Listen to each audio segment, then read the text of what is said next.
দেশনেত্রী বেগম খালেদা জিয়া রাজনীতিতে আগমন ছিল আকস্মিক, কিন্তু দেশের বিরোধী ছিল অনিবার্য।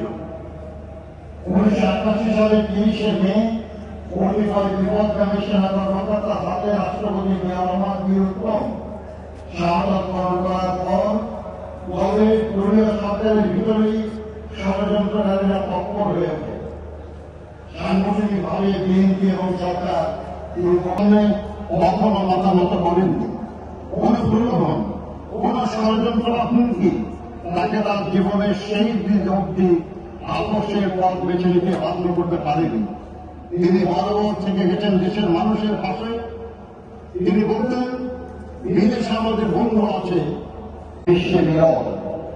তিনি ছিলেন বাংলাদেশের প্রথম এবং মুসলিম বিশ্বে দ্বিতীয় নারী প্রধানমন্ত্রী। গণতন্ত্রকে ভালোবেসে তিনি গণতন্ত্র প্রতিষ্ঠার জন্য লড়াই করেছেন এবং দায়িত্বকে গণতন্ত্রকে কার্যকর করার উদ্যোগ নিয়েছেন বলেই দেশ বিদেশের গণতন্ত্রকামী মানুষ তাকে গণতন্ত্রের মাতা বলে সম্মানিত করেছে। উন্নয়নের সমৃদ্ধির